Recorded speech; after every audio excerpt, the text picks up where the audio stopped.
4, 3, 2, 1.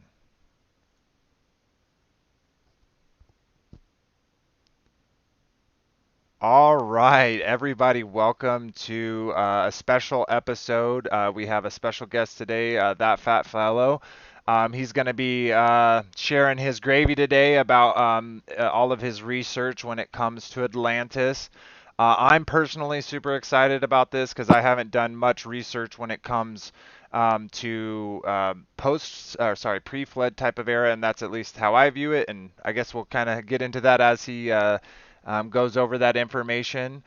Before we introduce him, I just want to give Anthony a chance to say his hello to everybody, and then we'll get started. Hey, Shabbat Shalom, everyone. Uh, Happy to have everybody here. And like Vader said, this is going to be a pretty interesting show here. Um, and just a minute or two, we're going to hand it over to that flat fellow, let him kind of give a quick introduction, and we'll jump into his presentation there. I think y'all are all going to love it. Yeah, I'm super excited. So, welcome to Enclosed Cosmology Fellowship, that fat fellow. Love for you to give an introduction to everyone that's here, and then you can get started whenever you'd like. Hey, what's up, everybody? I'm that flat fellow. Um, I've been a YouTuber for a couple years, but it kind of took a kick in the pants to get me started on YouTube. I've been woke for about 5 years when I first got into flat Earth, but about 12 years ago, I started looking into Atlantis and put together a lot of research. And it's funny how on my path to flat Earth, a lot of this stuff ties together. And I was, before I was woken to the creator, I was pretty big into, there is no creator, there is no God, but my path along flat earth kind of woke me up. And it's been really cool to, embrace that again, embrace religion and, continue my journey along that path. And just happy to be here with you guys. Dude, we're super stoked. Like Anthony reached out to BV reached out to you, and made this happen. And it's just I'm super excited for this gravy. So again, thanks for being here and giving us this presentation, kind of sharing the gravy that you made for us. So yeah, if you'd like, we can go ahead and actually get started into the presentation. You want me to go ahead and put up the first slide that you sent to me? Yeah, we can go ahead and put that one up. Perfect. Alrighty, as I do that, Anthony was saying he's seen a little bit of this before, and that he got me super pumped up for it. So you better not disappoint. I was just joking. Alrighty. Getting this up here. Just one more second, everyone. Real quick, if somebody in the chat has any questions for Tommy, if you would kind of wait towards the end of his presentation, if you can, and type it in all caps, and I'll try to watch for it and relay the message.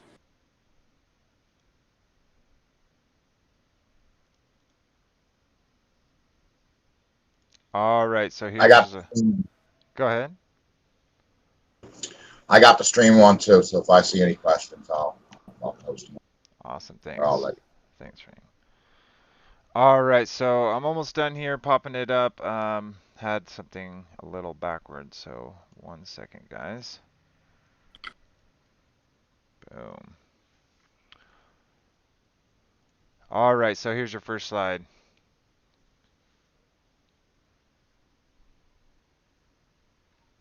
So it says the world according to Herodotus. This is 450 Herodotus? BC. Herodotus. Sweet. Yes. So And what are we looking at here?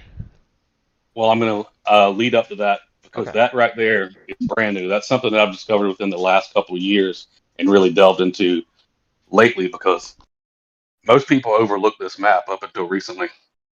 So, starting with Atlantis, we have to remember that all the stories from Atlantis comes from only two places, and both of them from Plato. It was two of his dialogues called Cretaeus, and Timaeus. Now, when you think about Atlantis, you got to say, well, is this a true story? Is it an allegory? But Plato's pretty clear when he talks about allegories or whether something is true. And when he talked about Atlantis, he said, this is a true story. It wasn't like the Plato's cave. I'm sure you all are familiar with that story where they come out and saw light for the first time. And, you know, if you're raised in a cave and you've never seen light and someone tells you about light, but, you know, you think the light's a myth and you step outside and see light for the first time. So those are the type of little allegories that he did. But when he talked about Atlantis, he said that Atlantis was a true story. And the way Plato heard about the story is it was relayed to him by a man named Cretaeus, which he named the dialogue after. Cretaeus heard that story from his grandfather, who heard it from Solon. Now, if you don't know about Solon, he was alive about 600, 680 BC. And he said that he's kind of accomplished everything that he wanted to accomplish in his life. He was a very famous person in Greece at that time. He was a statesman, a poet, a warrior. Like everybody knew who he was. And he said at this point in his life, he wants to go out and find the oldest records of humanity. Where did humanity come from? So when he spoke to people around his area, they all said, you should go to Egypt. So he went to Egypt to a temple called the Temple of Sais. Now, in the Temple of Sais, there was a record keeper. He was a priest there, and his name was Sanchez. And that is where the story of Atlantis was told to Solon, who then passed it down. So when we talk about Atlantis, we can only go based on the facts, and all the facts came from Plato. So anything that people talk about Atlantis that's outside of those the two dialogues of Plato's is pretty much speculation or pseudo history, things like that. Except for I've come across this map, and Herodotus was known as the father of history. And on this map, if you look on the left hand side, you'll see Atlantis labeled. And this is something that, like I said, I just stumbled across a couple years ago. And in all my research for Atlantis, I pinpointed where Atlantis would be located. And I had it located exactly where it is located here on this map. And that is before I even saw the map. And when you look at this map, basically what you're seeing here, where all the way on the left is the Pillar of Hercules. Then you have the Mediterranean Sea, the Caspian Sea off to the right there. And then over here, where Atlantis is, you'll see the Nile River and seeing all that's Egypt over there nowadays. So where it says Atlantis, that's now modern day Mauritania. So when I found this map, you know, that really hammered it home. I said, you know, I was 100% certain that we had found Atlantis exactly where it's located. And then here's a map showing exactly that by the father of history. So I thought that was pretty interesting, kind of like why I wanted to lead off with that. So when we're talking about Atlantis and we're looking for it, I want to go over exactly what led me to finding it to be this location. Now, when Plato wrote about Atlantis in Cretaeus and Timaeus, he went over about 50 to 51 different things. And out of those 50 to 51 different things, only about 30 of them can be proven, 30 or 31 of them to this day, because you're not going to know about who was king of this area 11,500 years ago. That's just not something that you can go back and verify, really. But I will go into the depth of that because I've actually delved into that and done a lot more research into that, and I've actually discovered a few things. But going back off basically my original list I came up with a few years back, the 50 to 51 things that are verifiable, I can verify at least 31 of them now. So that's pretty good. And no other place I can match up to even 15 of them. So when you talk about Atlantis, Plato says that it has to be outside the Pillars of Hercules. So that eliminated everything that was in the Mediterranean. So when people talk about some of these islands around Italy could be Atlantis, well, that just is eliminated because it has to be outside the Pillars of Hercules. But then you hear about it being an island in the Atlantic. Well, it can't be too far because Plato also says it was 5,000 kilometers from Athens. So that kind of gives you a limited region, almost basically limited to this map, which is the known world kind of at that time for the Greeks. Now, Atlantis should have alternating concentric circles of land and water. So what that means, you should have like a ring, and you should have like a center island and a ring around it, with another ring around that ring, and another ring without that around that ring. And the location I found matches that as well. If you want to go to the next one, I think it was what, number 2.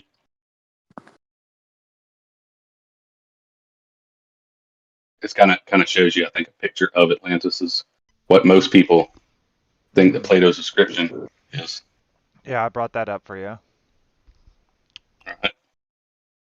So this area not only has these concentric circles, Plato is very specific about the measurements on these concentric circles.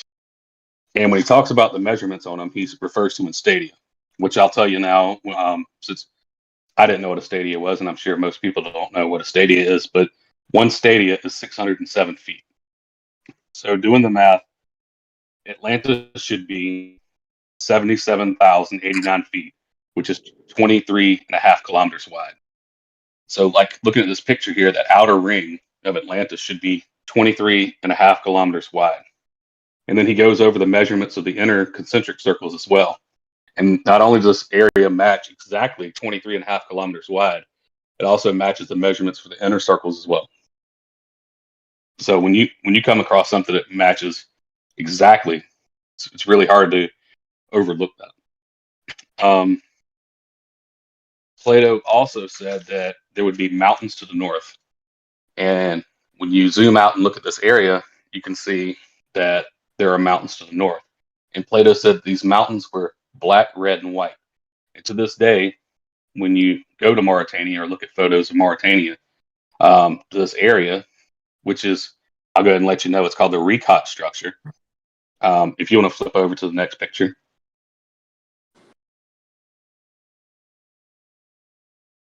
Now, the Ricot structure, like I said, is exact dimensions of what Atlantis would have been at the time, or according to Plato.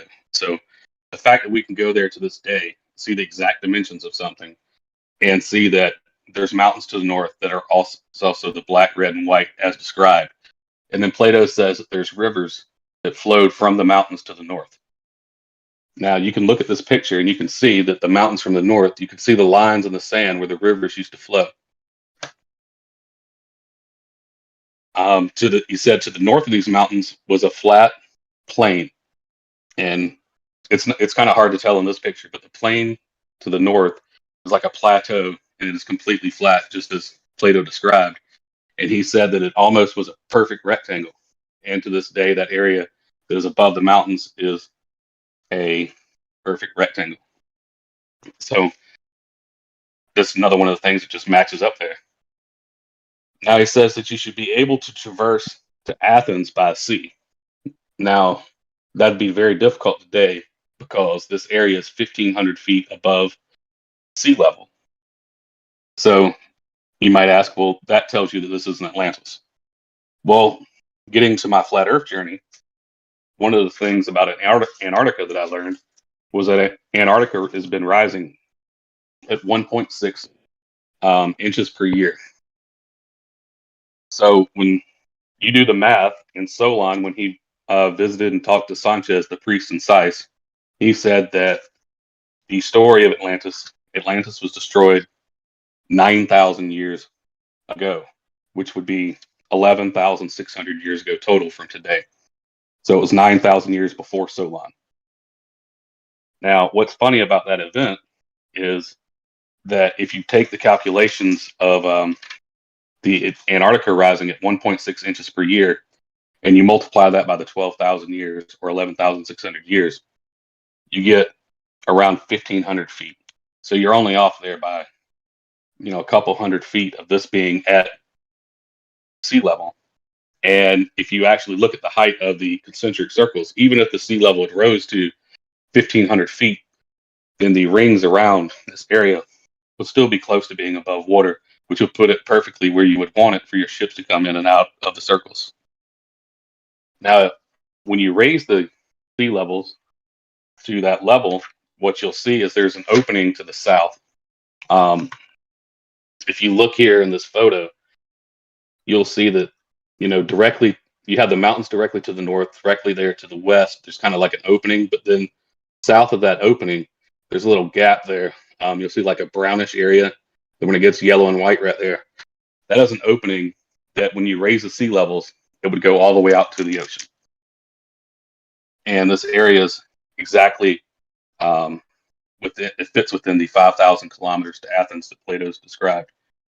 Now, what's funny about the whole 11,600 years ago is there was an event that, many of us know as the flood, and science refers to that as meltwater pulse 1b. Now, meltwater pulse 1b has also been known as the Younger Dryas event. So if you're familiar with any of those two events, what happened was that was supposedly the end of the ice age, and all the ice in North America melted within 100 years, which caused the sea levels to rise. And they rose rapidly because that was miles of ice that melted. And they said the estimated rising of the sea levels at that time was around 1,500 feet. So if this did not rise, according to like the Antarctica, of rising 1.5 meters or 1.5 inches per year, then the sea levels would also account for that. So that's two different scenarios, which would put sea levels up where Atlantis would be, exactly as Plato described. Go over a couple other things that Plato says. He says there was elephants present in Atlantis. Well, there are no elephants present in northern Africa nowadays, but there are bones there, and specifically in this area right here. And when archaeologists have gone to this area to try to do some digging and study into this area, whenever it rains, they say that on the outside concentric circle, you could see fossils of fish. So this area was underwater sometime because you can see fossilized remains of the fish. Kind of in the flat Earth thing, Plato describes the winds coming from the north. And as we all know, that the winds can only come from the north is if you're in the northern hemisphere. And this is located above the equator in the northern hemisphere, which would make complete sense. A lot of people describe as Atlantis, like a volcano or a great earthquake, or there was some type of cataclysmic event which destroyed Atlantis. But actually, what Plato describes it as when it's translated is he says that it was swallowed by the sea. And that seems to me like the sea levels rose and it actually sunk below the sea. It wasn't like a volcanic eruption or anything like that. So those are just some of the scenarios that could play out to make all this viable and true. And all it takes is for one of these to be true in order for this account to work. Another thing that was possible from this was Egypt was a territory of Atlantis.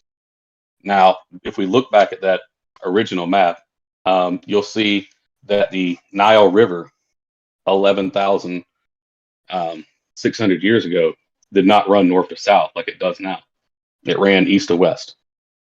And that gave the travel route from Atlantis to Egypt at that time.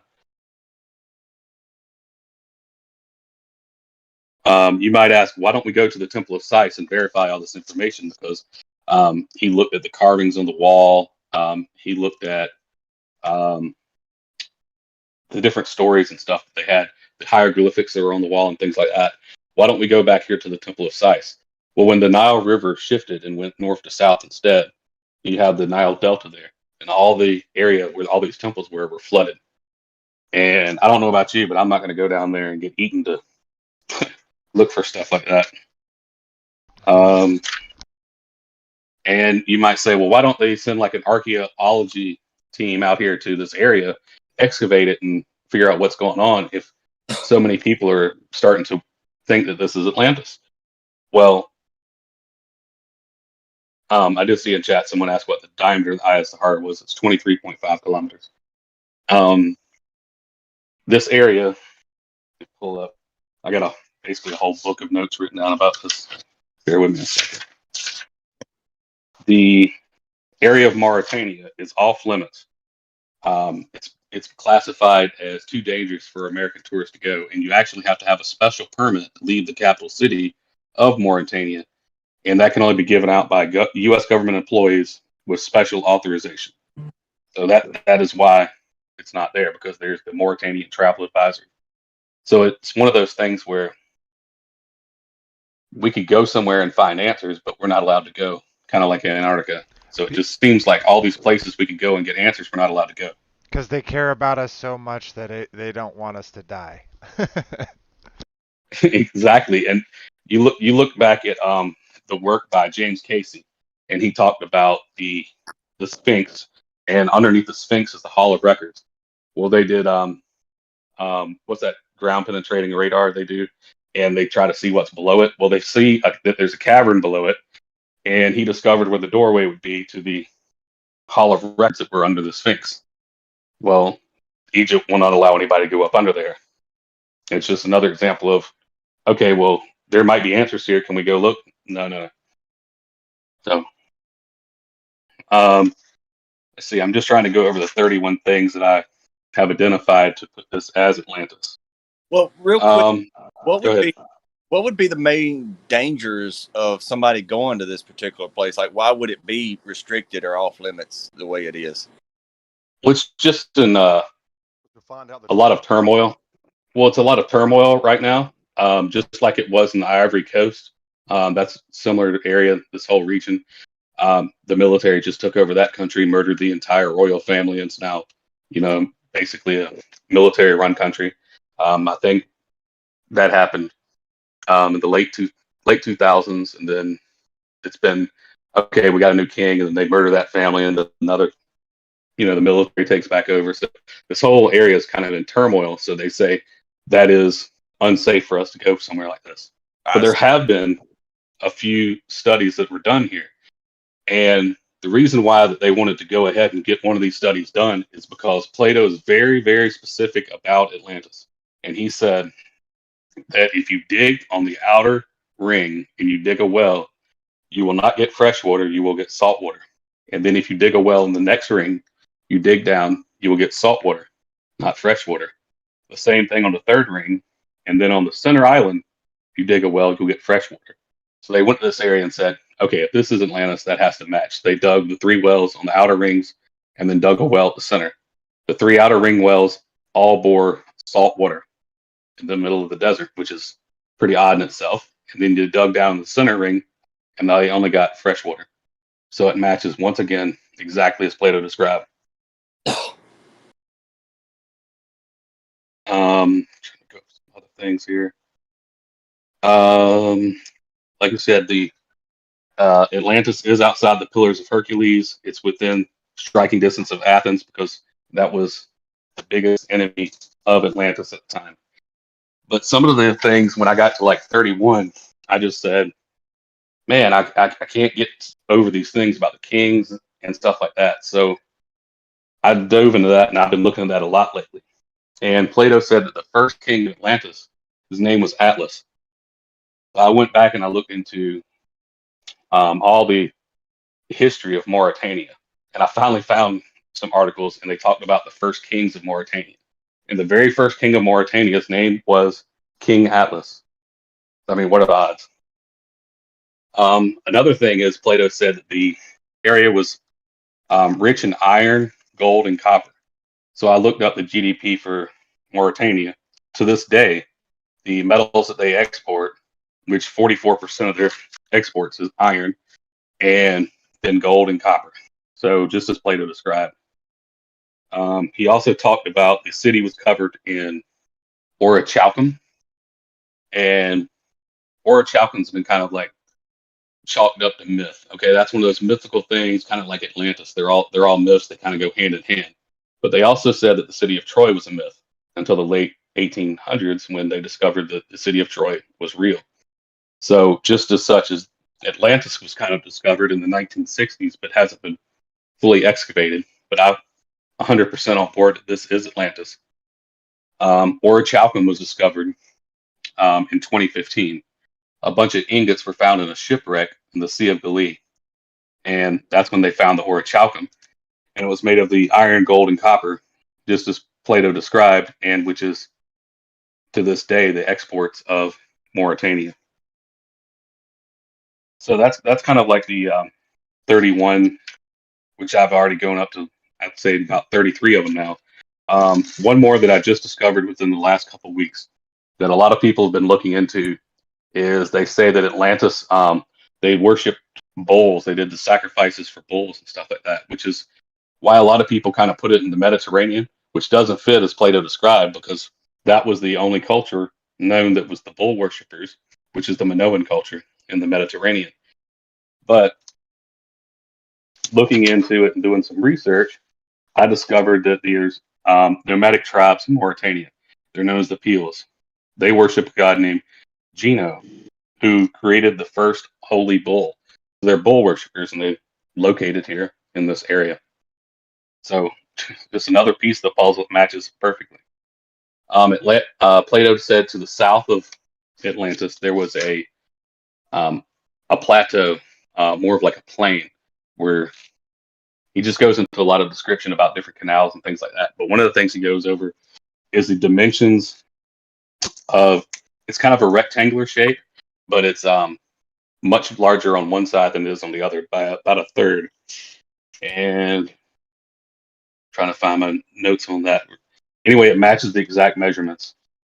Trying to find which pages. I have the exact things down.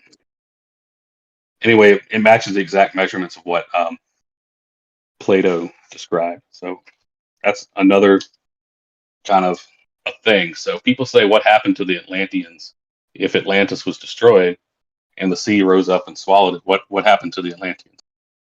Well, there's an area over in Turkey known as Göbekli Tepe, and Göbekli Tepe was founded around 11,600 years ago, which matches exactly with the time at which Atlantis was destroyed. And what happened was there was no infrastructure there. So you just have basically people lived there a little bit previous to 11,600 years ago with no infrastructure. All they did was hunted and gathered all the time, hunted and gathered. So when you're in a hunter-gatherer society, you you can't really devote your time to building an infrastructure. It wasn't until farming is introduced to an area where you have a surplus of food that you can take your free time and devote it to building infrastructure. Well, in this area, at exactly 11,600 years ago, they went from a hunter-gatherer society with no agriculture whatsoever to completely become an agrarian society. So how is it that they just learned that overnight and became an agrarian society, built an infrastructure? And one of the things that's there is a temple. And the temple is the world's first north-south aligned building. Now, how could you align something north to south perfectly back in that day without any help when you're a hunter-gatherer society to 20 years later, you have a temple built perfect. So some advanced civilization or society had to migrate to that area and introduce all these people to that. And that's where I think the Atlanteans went. I think that pretty much goes over about everything I have for that. But I have a lot more information in my head. So if you guys have some questions you want to ask them, I can go over it and probably bring out a lot more information. Well, I've got one kind of quick question. You said that it existed around 9,000 years ago. Well, it was 9,000 years before Solon, which would put it, since he lived at 600 BC, that would be 11,600 years ago. Okay, I got you. So that would definitely be pre-flood. And I wonder, what are your thoughts on the Atlanteans being either the giants or Nephilim, or were they indeed the actual fallen angels that Enoch was discussing in his book and several places throughout the Bible? What are your thoughts on that? I think that it's more along the idea of the fallen angels. What do you think? I, I kind of I think, Yeah, I was gonna say the exact same thing because you look at the technology that this would take and the quote unquote as Nephilim power makes way more sense in constructing something this um, grand than humans, could exist.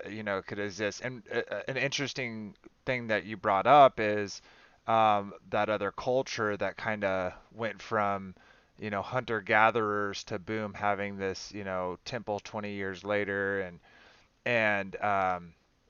and that's kind of an interesting point to me of kind of my research post flood, um, and how easily this technology or remnants of it could have been found, by the surrounding civilization. So like after the flood, as people spread out, they came across the remnants of this stuff, and maybe were able to glean some information or technology, whatever was left over from it. So yeah, it's super interesting.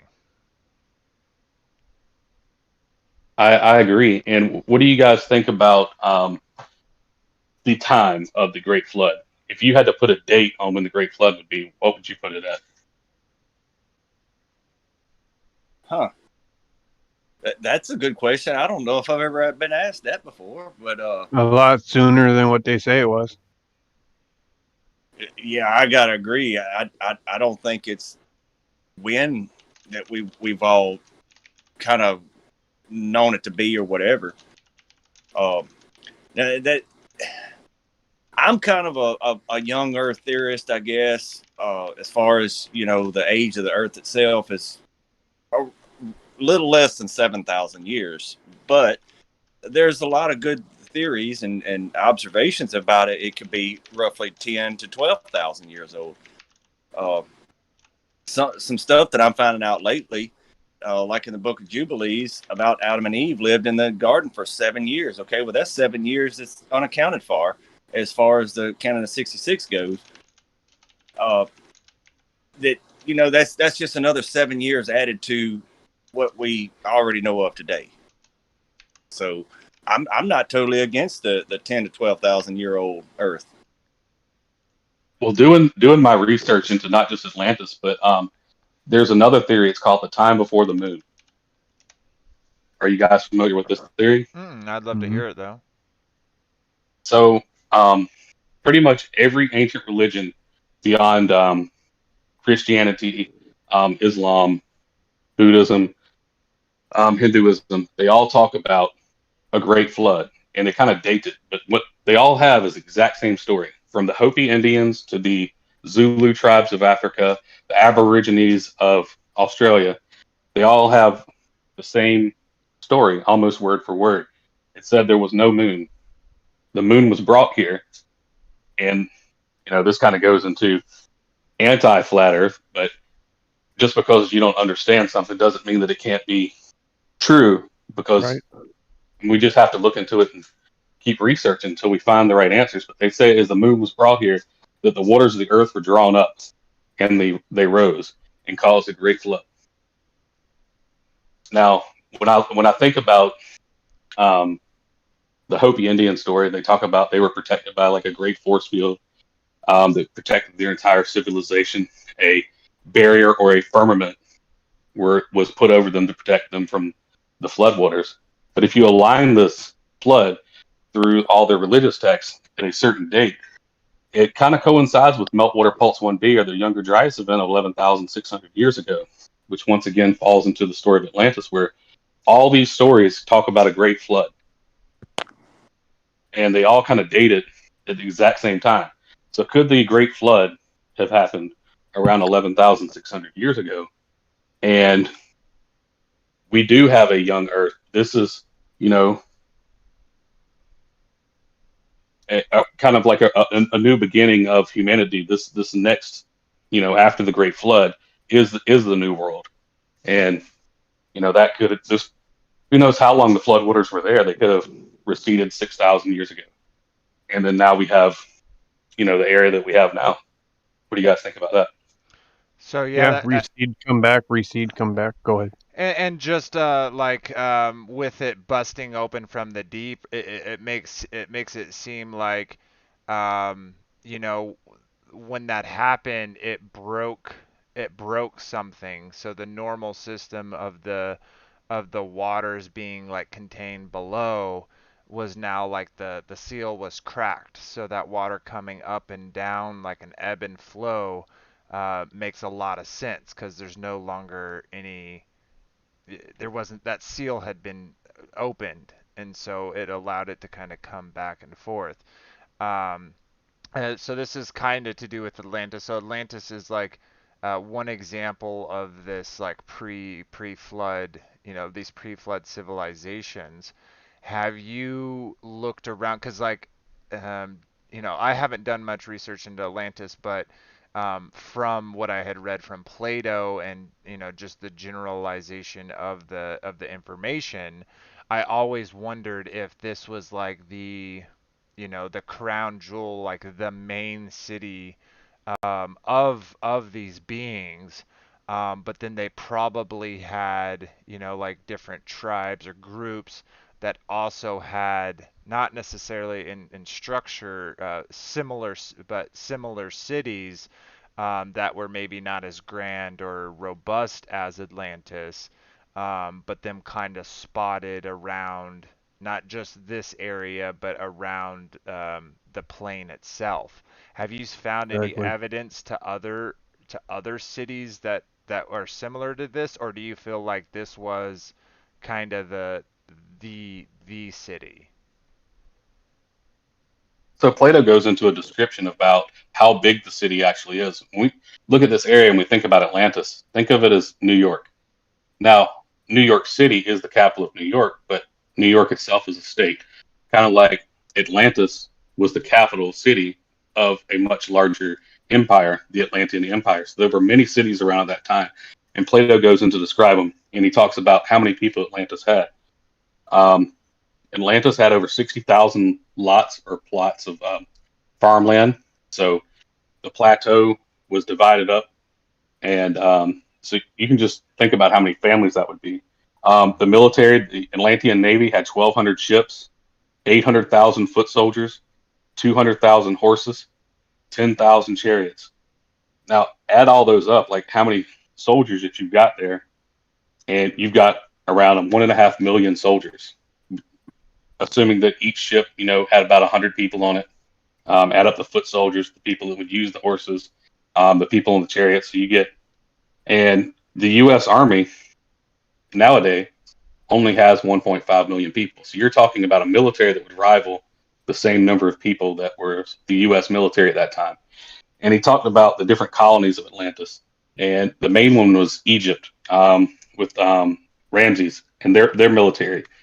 Their military at the time only had 100,000 soldiers. So Atlantis was the crown jewel, the big city. Hmm. Rome at that time only had 350,000 soldiers whenever Plato was describing it. So it it does suggest that Atlantis was the crown jewel civilization at that time, but was it the only civilization? No. Matter of fact, they fought against Athens and lost. So that kind of comes in when Plato's talking about the war between Atlantis and Athens, and why it has to be within 5,000 kilometers of Athens and traversed by sea, because they launched the attack in ships. And as you can see here in this picture, you can play with water levels on different apps and different websites. And if you raise the water levels up, this is what Atlantis would look like.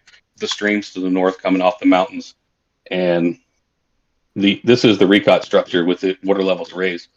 So I thought that was very interesting. You can see how the rivers would flow from the north into the city, just as described, and you'd have these concentric circles. Um, I didn't get the zoomed out picture, but if you zoom out, you will see the opening to the south and how it leads all the way over to the sea. So I thought that was really cool and interesting. Yeah, so that's super interesting.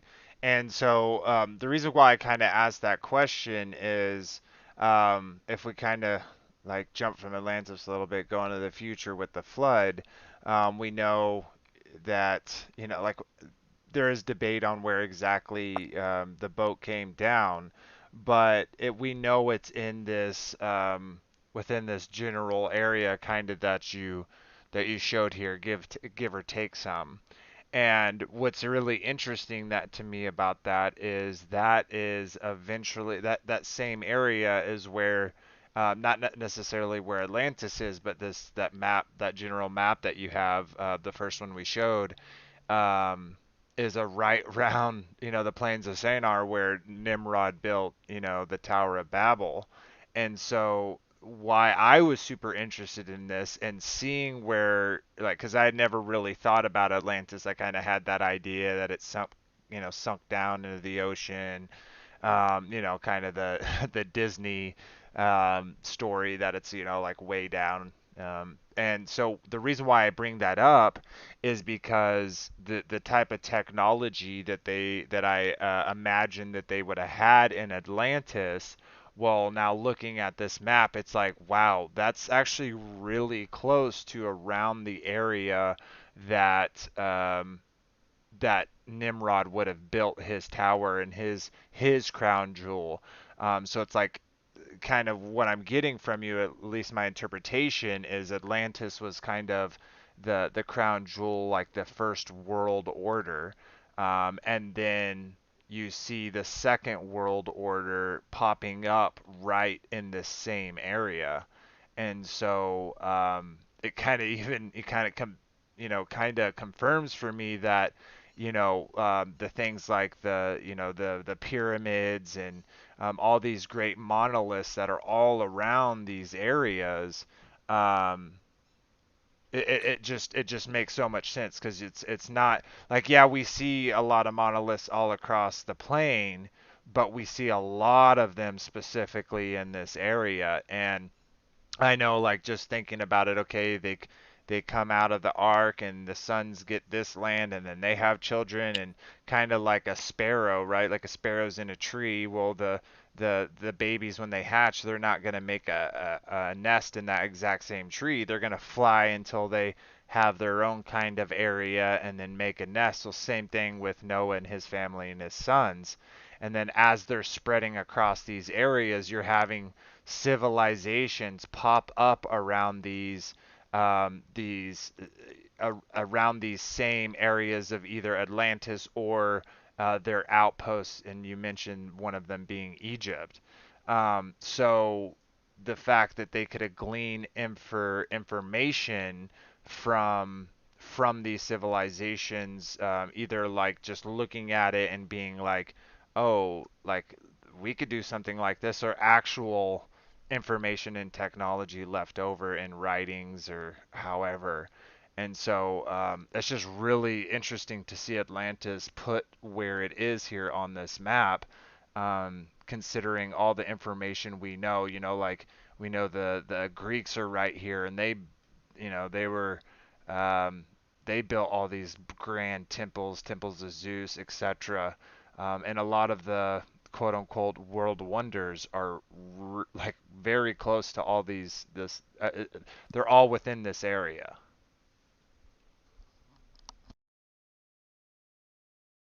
I agree, man. And when I was talking about the time before the moon and the other religions and stuff like that, I wasn't saying that these are things that I believe to be true. What I was just doing is I was taking their stories and comparing them with our stories.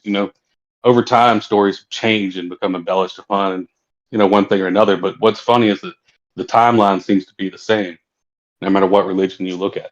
And I just thought that'd be, an interesting comparison. What did you think about that? Yeah, absolutely. And just, like it's kind of crazy to me that historians um that like for the most part they'll say that that the flood is a myth, even though we have all these accounts from all across the plane of different civilizations having these stories and passing them on via written or oral traditions.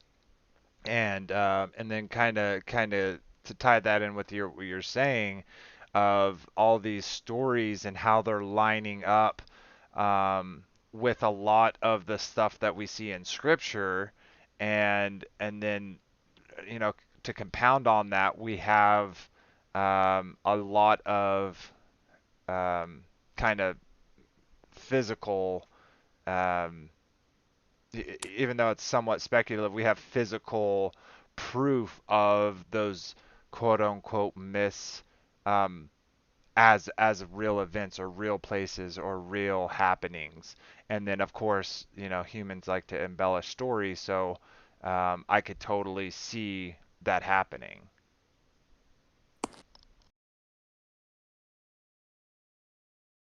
I was going to see if you had any questions from the chat.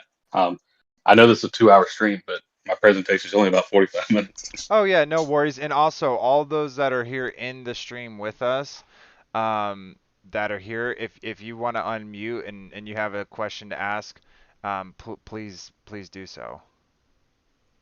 Well, I just want to point out one little critique that somebody in the chat's pointing out is Albany is the capital of New York instead of New York City. I didn't feel like that was a real big contradictory thing, but hey. I The that, I reason was why just I said what I said is because, like, let's just say he just joined the channel, and then all of a sudden you're hearing him speak, and he's like 30, 40 minutes into the presentation, and then he just hears that, you know what I mean? And then he hears the inaccuracy in that, and he just wants to correct it. I don't think he was really trying to do any harm by it. No, and I also want him to know that, I wasn't being rude. I was just clowning around with him a little bit, when I said try to keep up. I wasn't trying to be rude. Sorry, brother. No, and I get that. Go ahead. it was on me. I misspoke. What I was trying to say was Atlantis was the capital of the Atlantean Empire, as a city could be the capital of a state. That was kind of where that comparison was coming from. But yes, I know Albany is the capital of New York. Yeah. This could be off topic. Where do Vikings come into play in this scenario? Is that a different timeline, or the way you described the Navy and the forces that they had? We have all these shows about Vikings, and I know they came from Scandinavia, so they say. But could that be some type of remnant of Atlantis being grappled? I think that the true age of the Vikings was when you look back at the big leaders and the raiding parties and the true age of what we think of the Vikings. Even the earliest, like if you want to put it early, you're only looking at 600 AD until the Battle of the Bridge in 1065 in England, when that's considered the end of the um, Viking Age, and that happened in 1066, not 1065. I don't want to misspeak, but yeah, the exact year was 1066 for the end of the Vikings. So they had like a 450-year run, but it was such an incredible run by one society with such a big influence because they were just taking their culture. Because if you're up there in the frozen north and you got some food and you got nothing else to do at that time, you don't have cell phones. They're just going out raiding. They got nothing else to do but sit up there and freeze during the wintertime, and they're ready to get out and do something when it comes springtime. And you got to give them credit. They went all the way down to the Kiev, along the Silk Road. Some people to this day say that the Rus would come from the Russians, which were originally Vikings. The Danish Empire, spread to northern England. Northumbria in England, was settled by the Vikings for a while. So there is a span there, but I don't think it has anything to do with Atlantis at all because it's more of an AD type thing more than 11,600 years ago. And another thing to kind of add into that, since we also brought up Egypt, so like there also is a lot of kind of grabble when it comes with the names, right? Because there was, at least a lot of people I talk to don't think that the pyramids are post-flood, that they were actually pre-flood monoliths that were created. And that being the case, per historians, they say that, like AD, I would say post-flood, Egyptians created those buildings with slaves and copper implements, copper tools.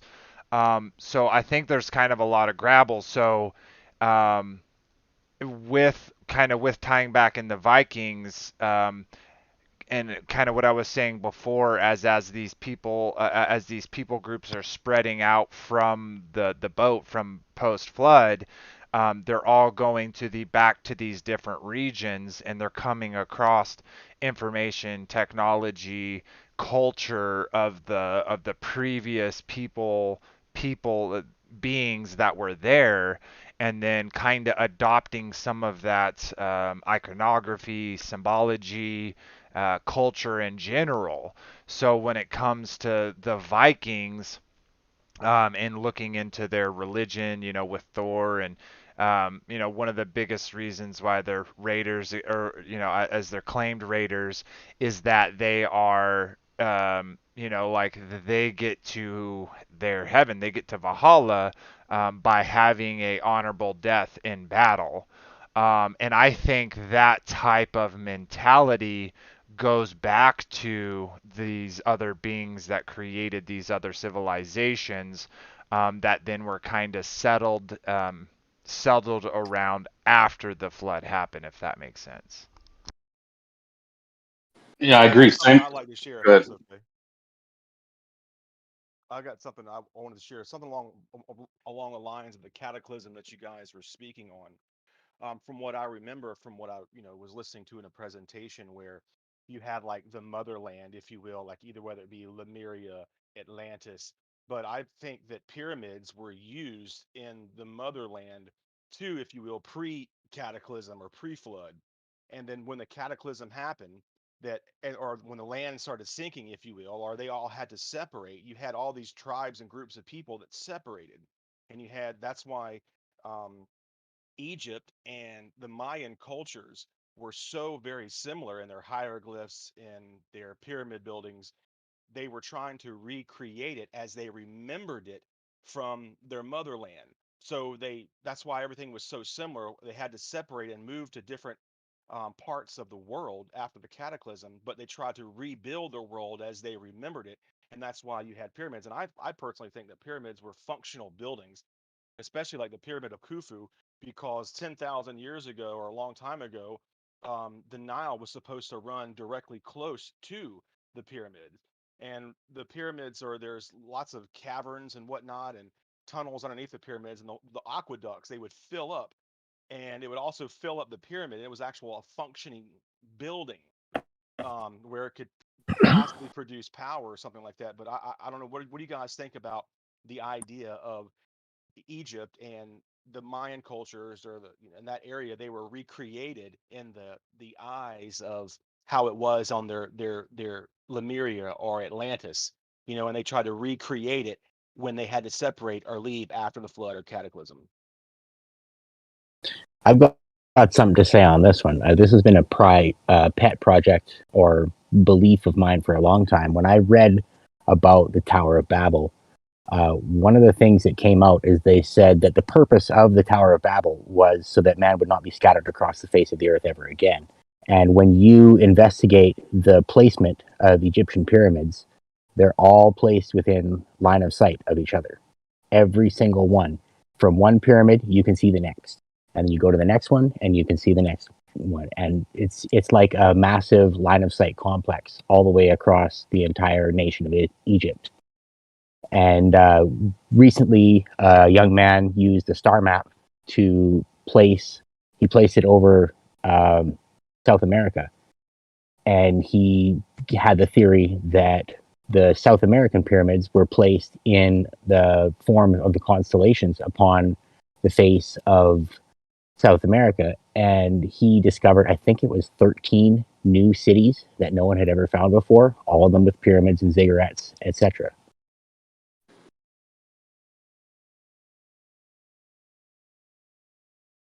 Yeah, yeah, and we know like from looking at like the quote unquote Aztec Mayans, etc., that they have those exact same type of you look at Machu Picchu, they have those stone walls that you can't even fit a piece of paper in.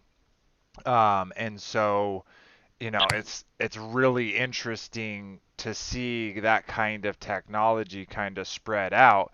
And obviously, this is kind of coming from mainline history, but kind of just attach those two sides of the plane together. They found cocaine in mummies, and that kind of was a big thing in history because they're like, well, there is no coca plants within the continent of Africa, at least historically, and so they were talking about that there had to be some type of Atlantic trade going on between these groups, and then you look at the actual cultures of the groups of the so-called Egyptians and the so-called Aztec Mayans, etc. You see very similar things with, you know, the way that they sacrificed humans and the way that they treated their bodies and you know, their reverence to these to their polytheistic you know, cultures. So that's a very interesting point there. Awkward. Also, Thor Heyerdahl is like a modern day hero of mine, and he sailed across the Atlantic in a reed boat from Egypt to South America, but he did it in the Ra and the Ra 2, and the Ra 1 sunk because it became waterlogged. But when he went to uh, one of the cities in Mexico, uh, I can't remember. I think it was Teotihuacan. He found copies of the reed boats that they used on, or it was on Lake Titicaca. On Lake Titicaca, they use reed boats as well, except they cut wedges out of the backs of the reeds and then pull them together and sew them so they don't become waterlogged. And when he built the boat with that style, he was actually able to successfully sail from Egypt to South America in a voyage. I mean, the boat fell apart when it got there, but he got there. And that's also kind of say, like, at least me personally, like looking at Atlantis and the technology um, that it would um, that it was made from. You know, like we're talking about making reed boats, but I think that they're like, for instance, if you kind of look at the technology that the so-called Greeks had when it came to boat technology, um, it's even more advanced than the metal building, the metal ships that we have nowadays. So you know, and then this is kind of on the other side of the, you know, a little farther away on the other side of the plane. You look into the Brahmanas with the Hindu and their mythology, quote unquote, and you're seeing flying machines not only in their culture but other cultures. You know, like there's the Egyptian hieroglyphs where you're seeing something like a helicopter or something like a hovercraft. Now that could just be our kind of preconceived idea of what those images are. But I think it's an interesting thing to think about. Technology has been not progressing, but regressing from closer to the beginning of time. Yeah, and another point, when I was a child in Papua New Guinea, the young men there told me a story about a time when the whole sky went black for like a full year, and the rain fell down as gobs of black mud, and the water rose and drowned everyone on the beaches, and then the sea froze, and basically everyone died. There was like a few people stayed alive by breaking sticks off of trees and you know, doing whatever they could and living in caves, but at the end of that time, they said they didn't see the sun for roughly a year. And yeah, the sun, the rain fell as black gobs of mud. They said, and it was, and I don't know, you know, what that related to, but I do know that that was a word of mouth history passed on from father to son for however many generations. They didn't tell me a timeline on it, but that kind of links back to what Flat Earth Fellow was saying earlier about the cataclysm or the flood or whatever. Because you know, if these people, even now, the area that I lived in, you can tell that it was once and they said you used to be able to walk out to the islands in front of the village that I lived in, and like now there's a massive expanse of water there, but they said at one time you could walk out there, and they said when that cataclysm happened, you could walk out there anyway across the water because the whole ocean froze. And these were people where the temperature, when it drops below 79 degrees, they're wrapping up in blankets and sitting by the fire. Like these people have no concept of winter. They're 5 degrees off the equator. It's, you know, it's hot there, really hot all the time. And yet they had that story, and these were the people who couldn't understand. Like one day when my dad was slabbing, he would bring jugs of water that he had frozen in the freezer overnight, and he would bring it up onto the mountaintop, and it would be melted by noon. It was a 2 liter jug. And one day he asked the guys, he said, "How do you think I got the ice in there? Because it's too big of a chunk to fit through the neck." And they had a philosophical discussion about how he got the ice into that bottle before one guy said, "Oh, you put it in the fridge." right? He figured it out. But these people had no concept of frozen water, is what I'm getting at.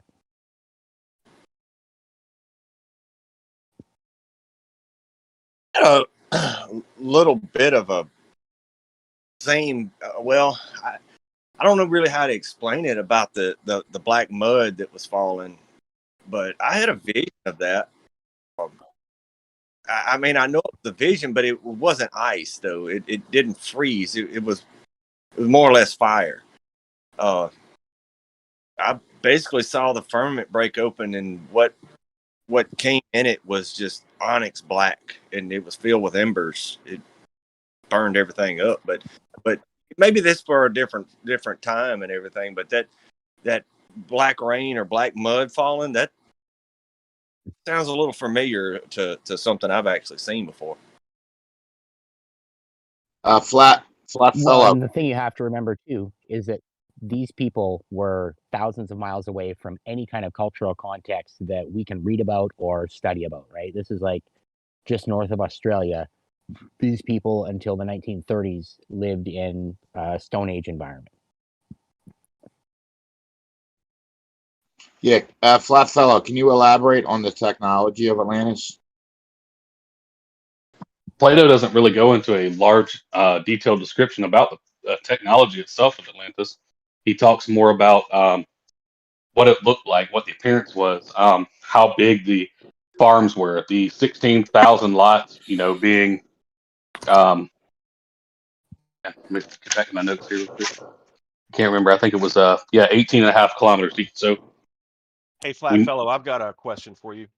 go I'm ahead. sure you've seen the idea of like the star forts, where they have the water that's surrounding the star forts. And I noticed how the Atlantis was kind of doing the same thing. Do you think they were harnessing or using the same energies that these people were, that the star forts or the star cities were being built? They were kind of utilizing the same energies, if you will, to power their city, if you will. Yeah, I've looked into star forts in the past, and I think that there's something to be said for that about getting the power from the water and The looking at water structurizing. Yeah, it's something very yeah, interesting having to Exactly. do with how the water is being placed around the city and how it's structured and how they're able to tap into that. It's very interesting. Well, even with the three rings of salt water, right, which we know is super conductive of electricity, and then the center one being fresh water, which would not only be used for sustenance, but would also almost be like a ground to the three kind of Good point. electrical rings of the outer three rings. So that's even kind of going to that point. Um, but yeah, It that's seems like super we're on the interesting. precipice of someone coming out with this knowledge. If there were going to be an antichrist that was going to come out and heal everybody and heal the world, they're going to come out and bring back this technology again and like, let me show you how to live in a free or green energy without having to pollute the environment. And I I and mean, and to that point, I think that's where they've been kind of propping up the whole alien thing, because I could very easily see, quote unquote aliens coming and being like, hey, we already had cities here before, but there was a cataclysm, so we left, but now we're back to kind of help y'all again. you think And those aliens could be coming from our own system, like coming from the water, perhaps? 100%, and kind of to go into that, because with Nimrod, at least Revelation 9, it talks about the star that falls from the heavens to the earth and is given the key to the bottomless pit, and when it opens up, so it talks about the lotus and their king is Abaddon, Balion, which is, in my research, is just a couple names, a Greek name and a Hebrew name for Nimrod. But I very much so think it will come from the water because it says the beast comes from the sea. So that's just kind of an interesting point there. Uh, Flat Do you fellow, think? Go ahead, Anthony. I got a quick question. Have you ever heard of the pre-Adamite idea or theory about there was a race of people here before Adam and Eve, and like the Garden of Eden wasn't exactly on Earth; it was somewhere between Earth and heaven. Because in Genesis, where it says that Yah created humans, male and female, and told them to go forth and multiply. And then in Genesis 2 is where it talks about how he created Adam and took Eve from Adam and stuff like that. Do you think that that possibly the Atlanteans were sort of like the kings or the rulers of the pre-Adamite race? You think that's a possibility? Yeah, that's kind of like what I was touching on to about whenever I was saying, okay, they were here before the flood, then the flood happened. Um, you know, the Garden of Eden could have occurred, after the destruction of Atlantis. The flooding of Atlantis doesn't necessarily have to be the Great Flood. It could be of the first flood. Right, that's Those were what I was destroyed. trying to get at. It was just a cataclysm. I know that everyone died in the flood. I saw it in the comments, but except for Noah. Yeah, I wasn't saying it was that biblical flood. It was just a cataclysm that happened where everyone had to leave Lemuria or Atlantis. I maybe Lemuria, not Atlantis, because you're saying that Atlantis is part of Africa, but Lemuria was a continent that sank perhaps, and that these people had to flee Lemuria, and some went to Africa and some went over to Northern America. But those cultures were separated by many, many thousands of miles, but yet they were so extremely similar. And so the reason why I said that is because they were trying to recreate how they knew it to be in their motherland. And as far as the technology goes, I think the technology at that time was greater than what we have now. But it wasn't strange to the Greeks because the Greeks, if Atlantis had such great technology and this had this vast army to, like I said, even during the height of the Roman Empire, they got what 350,000 soldiers, and Atlantis is sitting here with 1.5 million.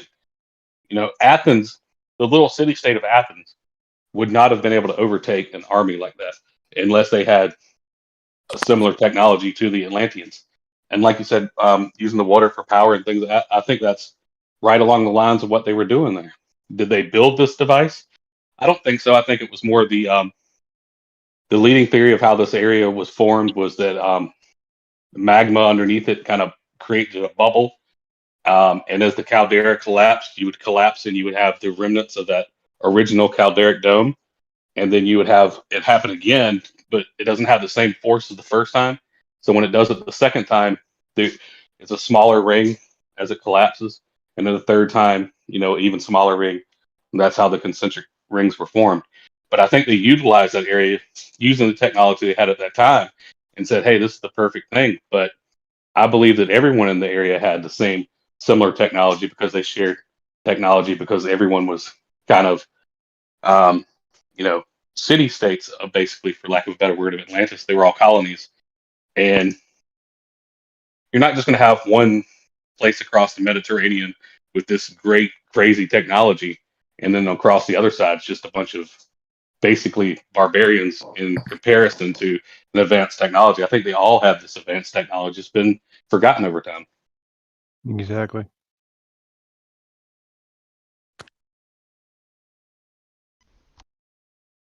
Yeah, and obviously, all of those watching, like, most of the people here, will, like, I'll just speak for everyone in saying none of us knows exactly what happened, right?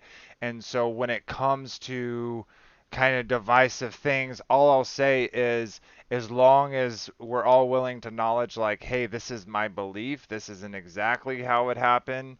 I think that's kind of the point of this table, because I personally don't just want to sit in an echo chamber and hear people say exactly what I believe, because that doesn't challenge my beliefs, and it doesn't make me want to dive deeper into examining, all the different beliefs out there. And so if someone is, and remember, we all at one point, let's jump back, just to be safe, 10 years ago, we all believed that we lived on a globe. So just because someone right now may have a certain view about something, just remember that we're the type of people who are seeking truth.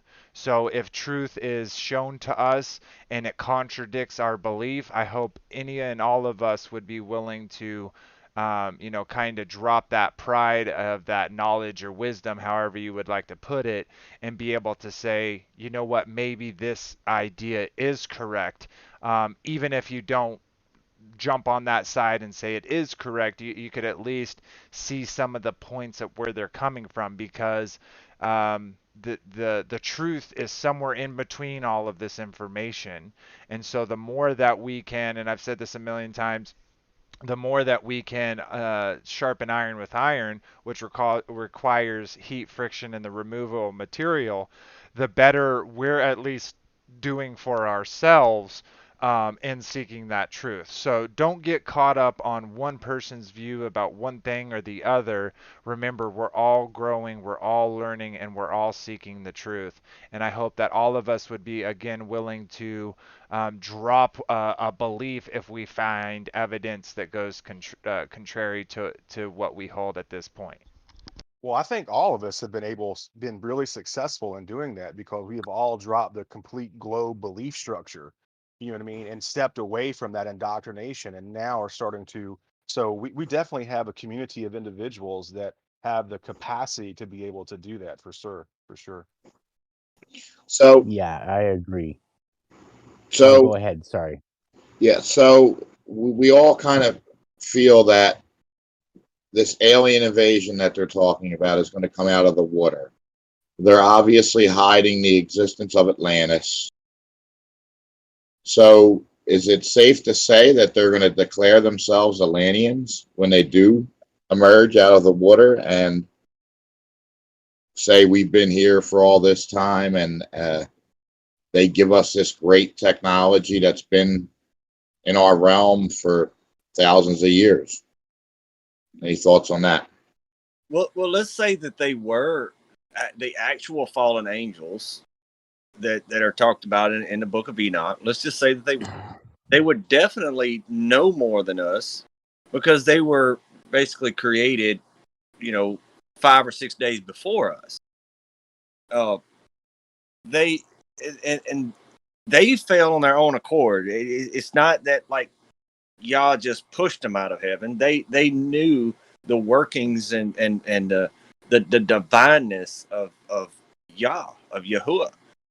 So of course they would possibly know more than what we do when we just kind of are born into this world not knowing anything.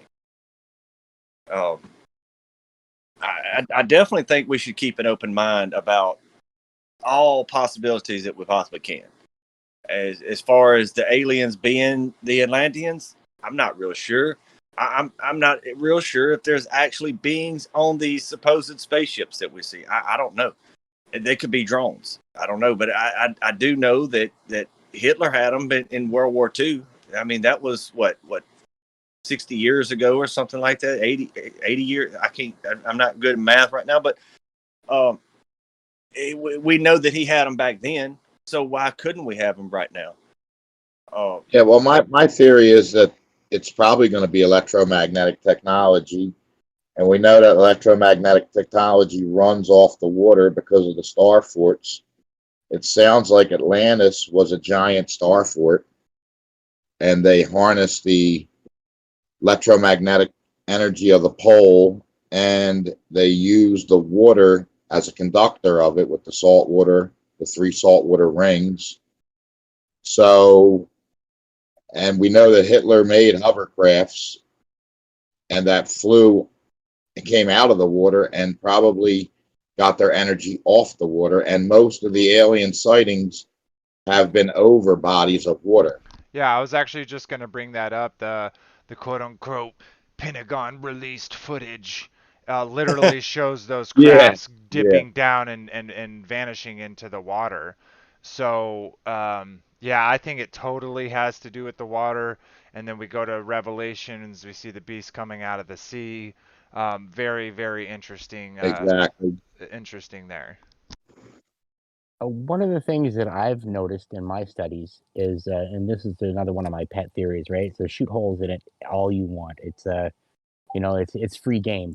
That's why I'm throwing it out here. But is it possible that the entire maritime law structure is the beast that crawled out of the sea? Because that was born at sea. It was, the Universal Commercial Code and whatever else is really what underpins the entire legal structure of our uh, our the rulers that try to impose their will on us today. And it basically it was born out of the sea and out of the British Empire, which was a sea nation. And it's the beast crawls out of the sea and is given power by the dragon to exercise all of the powers and all of the uh, abilities of the dragon under that ability that aegis, as it were. And the until just a couple hundred years ago, or maybe even less, the British flag was a Kind of cutting out on us awkwardly. are Um, coming from. Sorry, I, I got a phone call coming in there. oh, no worries. Kind of to go, and I'll Uh, let you, uh, once that goes away, I'll let you continue about what you're saying.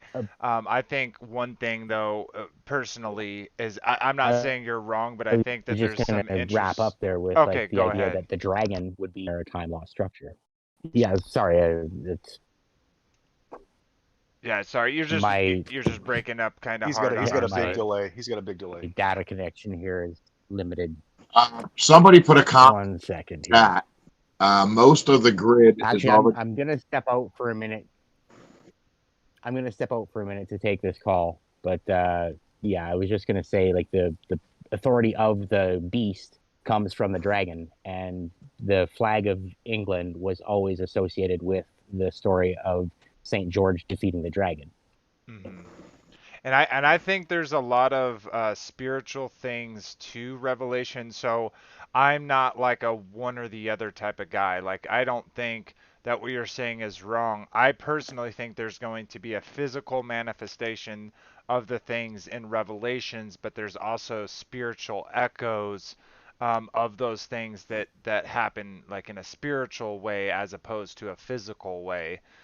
So I'm not opposed to that thought. I just kind of wanted to add that in there that I think that there will be. I don't think once a spiritual thing happens, we can just chalk it up and being like, okay, that's already happened.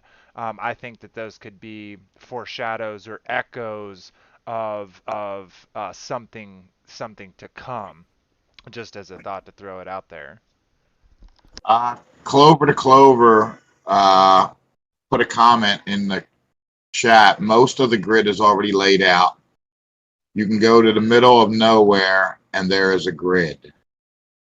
So there's that. Because this realm is made up like a giant circuit board. They're ready to launch something. Yeah, when you Yeah, go on no, Google, you can absolutely. see it. Google Maps. You can see them all over in the water, on the land. Go ahead. Uh, so I just wanted to say I got to step out early here, guys. Thanks a lot for having me. But yeah, and once again, I just wanted to reiterate that my whole views there is just a personal pet theory, right? Poke holes in it all you want, remove material. The only way we're going to get stronger is by working off of each other. So yeah, nothing I said there is written in stone, that's for sure. Exactly. Yeah, and I was just kind of adding on to it. I wasn't trying to take it away. Hopefully you didn't feel that way. And much love to Not you. at all, man. Not Awesome. at all. That's why we're here. Many blessings to you and Shabbat Shalom, brother. Shabbat Shalom. Shabbat Nice shalom, talking and with thanks you. a lot for having me. Amen. So, is there anything else kind of that you wanted to kind of speak about that kind of was brought to your attention from this conversation, kind of tying it back to Atlantis at all, that fat fellow. I did like where you guys went, where y'all were talking about different civilizations, how they left their homeland, and you can see the influence that they had in other areas. You know, that's something I really want to start looking into. Is Yeah, man. like I looked at Gobekli Tepe, and that's the supposedly the birthplace of all agriculture. But yet we know from all these accounts that there was agriculture other places. So it doesn't seem like that it was created there. It was a transference of technology. Because anything that's foreign to somebody, it seems like technology. What was the big quote about um, anything that you don't understand would just seem like magic? So when these Right. civilizations spread out, you know, they just tried to create something like they had before, which would explain why you see all these star forts everywhere. You know, they had the Mm-hmm. same system in place here in Atlantis, Mm-hmm. and as those, okay, there's a great cataclysm. Did they all die there? No, they were smarter than that. They had to see something coming, so they spread out, and then you see all these different, you know, Cultures that pop up that are very similar. I mean, it's not yeah. exactly the same, but they're trying to recreate it how they remembered it to be in their homeland. I did read something about the Mayan temples compared to the Egyptian temples. There's a layout where they're exactly the same latitude, longitude, spacing on just thousands of miles apart. So is that a coincidence, or they have them built there for certain reasons and those specific latitude and longitudes? And then like, okay, we need to recreate this over here because that's how you harness this technology. So Yeah, it's just some. go Go ahead. ahead. I was just gonna say, yeah, like with what you're kind of saying with that, it's like um, we kind of equate the way that we do things nowadays. It's just like, oh, that area over there doesn't have any houses, so let's just put houses there because people need houses. We kind of assume that the pyramids in Egypt are just where they are because that's where they built them, or the pyramids in South America, that's just where they are because that's where they built them. Because a lot of the kind of mis they kind of want to quantify everything in the most basic way that they can. So they don't really go into that, obviously, one, because they want to hide that information to us. Two, because possibly they can't even understand it in the first place. But yeah, like all these monoliths, all these places that we see, these structures that even today we can't recreate, they weren't just put there for no reason. Like they're definitely with the technology that it would take, you could infer that there was a very specific reason why they were in the location that they were. And I know there's been a lot of looking into some of the pyramids and their alignment with the stars. And you can they've got these tunnels you can look through at the pyramids, just like at the Georgia Guidestones. There's that notch where you stare through, and you can see Polaris all year, through that notch. And it just goes to show you that thousands of years later, you know, if history is what they say it is, and all this dating is what they say it is, how old these structures are, where's the parallax?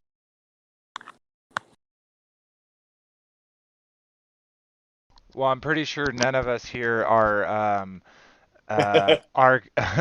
are what is it, coincidentalist theorists, right? Like uh, when we see coincidence, we're like, okay, that means there's something deeper there, and that's the kind of childlike wonder that I like, and the reason why I like this play, this group, this fellowship, this roundtable, is because we get to kind of share all those puzzle pieces and kind of figure out that stuff.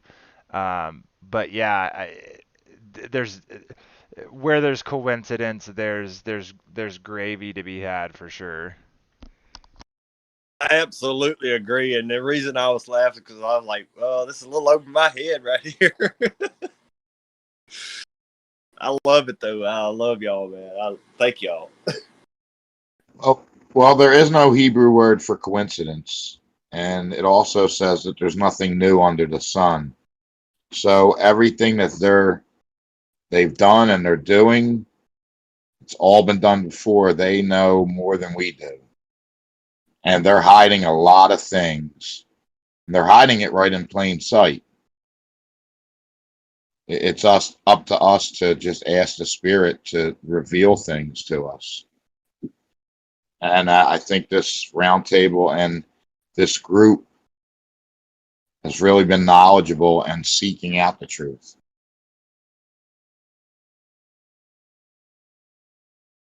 Definitely enjoy doing that. That's for sure. I do have a question for the group. When y'all are referring to different parts of the Bible and what it says, are y'all going off the original Hebrew text or the post St. Jerome translations of 600? So me personally, I like to use different like Strong's Concordance, Brown Briggs, and stuff like that to kind of find the etymology of the word. On our first episode, I would suggest kind of checking it out. I don't know if you know much about it, but like the word in beginning or Bereshit has a lot of information just in the words because I don't know if you know about Hebrew, but each letter not only symbolizes an image, a number, but it not only has like a letter for a sound, but it also has an image to it. And so there's a lot of information that you can glean from looking at those specific words and then breaking them down into their individual letters. And like within Bereshit, there's not just that one word. There's actually multiple words in there as you kind of go through it, and you can see a lot more in-depth information than literally like as for example I'm using Bereshit. There's a lot more in that than just in beginning. It's actually pretty mind-blowing. So me personally, I like to use the Hebrew and the Greek. Now when it comes to like which version, which I personally have some I'm pretty strong in my faith believing that even if they wanted to corrupt it, like we know that the Father uses even, the most vile evil actions for his good.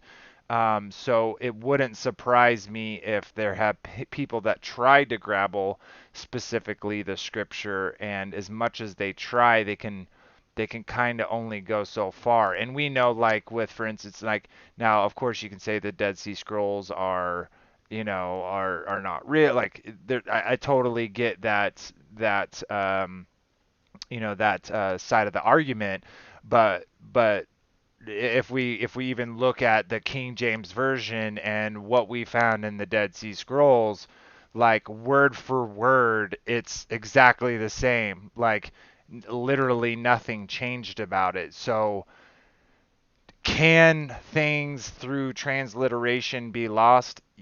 Absolutely, but I think like I always say this to people like does a translation stop you?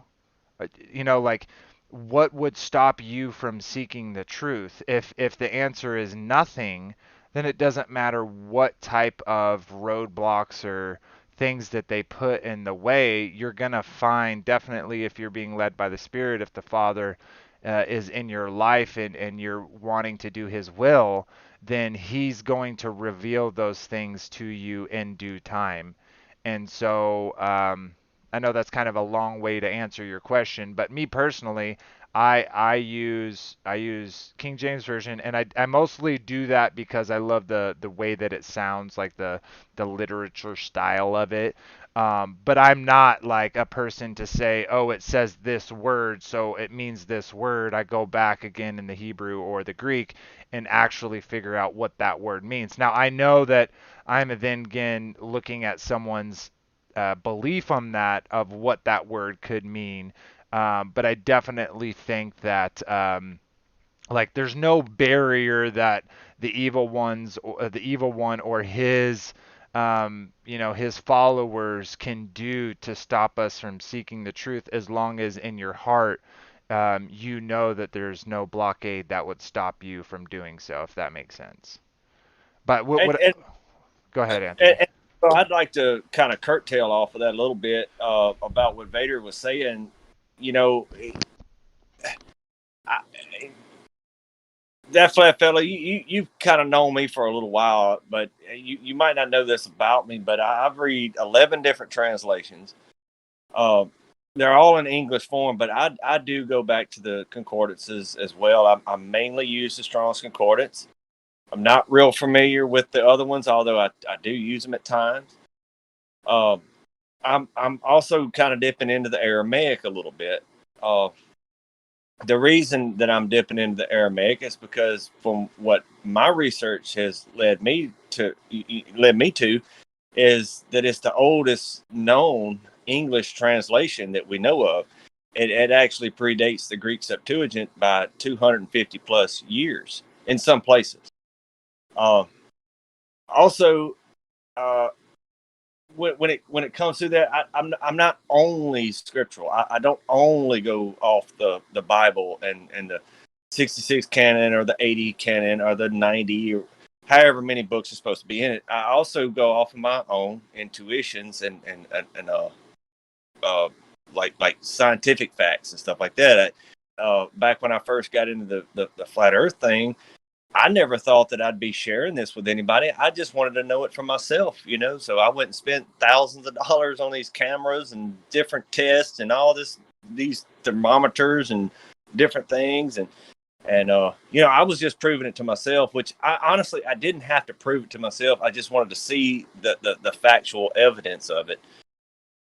Um, I wish I had all the stuff that I have actually done in the past to share with everybody.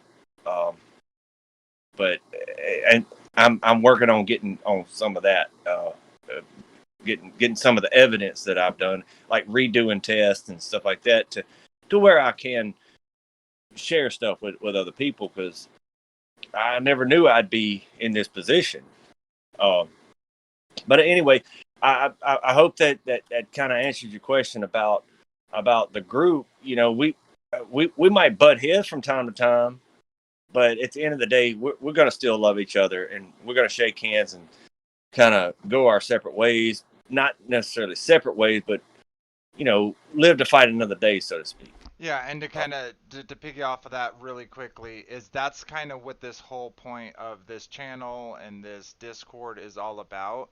Is I need to add the puzzle piece back in here, but if you kind of look at the image, it's you know the plane of the Earth, and there's puzzle pieces missing, and it's because none of us has the full picture. That comes with scripture. That comes with the realm in which we live in, and so when you say this group, like that's what this is so amazing about this group is it's all these brothers and sisters from all these different upbringings, all these different, you know, like a lot of us are American, but we have people that are from Canada and Australia and, you know, Ireland and all across, you know, our plane. And so um, we don't like this isn't an echo chamber where we all just agree on everything and we just repeat those things to each other. This place is really about challenging each other in our own beliefs because if it not like it's kind of funny. I haven't seen some people read the scriptures as much as I've seen them when they want to kind of share a point that they view, they dive back down into it even deeper so that they can come back with a, you know, not an argument like a debate, but like, here's my evidence for why I believe what I believe. And then the person on the other side of that will do the exact same thing. And so it's just this building of ideas and of this grand puzzle that we get to come and do these things and you know, Anthony and I, like we definitely disagree on some things, but we always come back together and say, hey brother, I love you, how was your day, you know, Shabbat Shalom. So I feel like that's what kind of makes us different from everywhere else, where I see a lot of people, they'll pretty much, you know, minus the straight on debates, they'll just have people on that agree with their exact beliefs. And I don't, you know, that's not to say that I want to, you know, that for those that have a certain view that they like, well, you're bringing up subjects that, you know, were from their view, anti-scriptural. But it's like, okay, well, let's challenge ourselves to really look at what we think we believe, just like, just like the globe in our realm, so that we can move forward for each other, with each other, I should say. Yeah, we're definitely modern day Bereans. We are seeking the word and digging into the scriptures and just finding all new gravy that we can discuss. It's a wonderful circle of people we have right here. Y'all seem like a really good group of people, and I appreciate you guys having me here. And hopefully, I brought some new information on a topic that maybe you haven't looked into.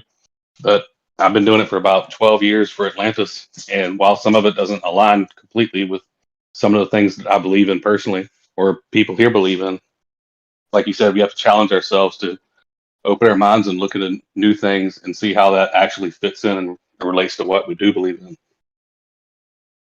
Have you done any research on Tataria, Flat Fellow? I have looked into it just a little bit, but I really want to hammer it. But with all this new stuff coming up out of Atlantis, like me looking into the just these nomadic tribes, religions to try to find, because my goal is to hit, because there's 51 things that Plato described in Critias and Timaeus, and I want to hit all 51 of those. And when I'm done with that, however long it takes, I'll move on to something else. But I was not planning on getting to flat Earth. I just wanted to focus on Atlantis all the time. Then flat Earth came, and a friend told me about it, and I was like, well, let me show you how dumb you are, and I'm going to prove you it's a globe. And then, then that kind of consumed me for a while. But yeah, I do plan on looking at Tartary. That's like my next big project. By the It's a way, good one. I mean, you do excellent work, man. When you share with people about flat Earth, man, you got it down to a science, man. You do awesome work. I got to congratulate you the way you handle yourself and handle other people, because I mean, you run across all sorts of people, and you handle them all in a very loving way, man. Just it's the way you interact with people is just amazing to me. I was actually Keep gonna up the good work. Yeah, I Go was ahead. actually going to kind of bring that up, like a little closer around, but since Anthony kind of brought it up, I went and watched like a good handful of your videos. A lot of them when you were, it looks like you were maybe with, like some of them where you were with Austin, and other ones where you had just had a table set up and you were offering people $40 to kind of, get those questions right or whatever. And so, to look into those questions. And yeah, like, to echo what Anthony was saying, it's like I really love the way that you can present it. Like, I never see you get heated or hot headed when statements are made, and you're coming from definitely from a perspective where you love you are trying and doing the statement of loving thy neighbor as you love thyself, because I'm sure if you came across information that you didn't necessarily know or look into, that you would want someone to talk to you the way that you talk to your others. So I just want to give you, props for the way that you do speak to others, and that love that you do. And I've been totally edified by watching some of those videos and being like, man, like I really like the way he's doing this. And that's not to say your way is good and Austin way is bad, because Austin is a little bit more, um, for lack of a better term, like flamboyant with his arguments. He's not really trying to, most of the time, sit there and have a discussion with someone. He's kind of just trying to, shout, the end is near, pay attention, wake up. But it is so beautiful the way that you do that. And I again just wanted to say, thank you for that. It's very edifying. I appreciate the kind words from both of you. Like you said, I try to talk to people the way that I would want to be spoken to. And the difference between me and Austin, when Austin's doing it, he's traveling from city to city. He has to get that point across. And sometimes you got to be a little bit more harsh to get people to listen to what you have to say. Whereas opposed to where I'm at and what I'm doing, is I'm talking to the same community day after day after day. And when some of the stuff came up, recently, I'm not going to go into it. Don't want you to get any strikes, but I talk to people, one on one. They would say, "Hey, you got to have this on. You got to do such and such," and we would talk to them. And by the time we're done Hmm. talking to them, they wouldn't have it on anymore. And they were literally, La would cook food, throw a burrito in his hand, barehanded, fill it up with the food, roll it up there in his hand, hand it to him, and they're eating literally out of his hand. When Yep. just 10 minutes ago, they're completely scared.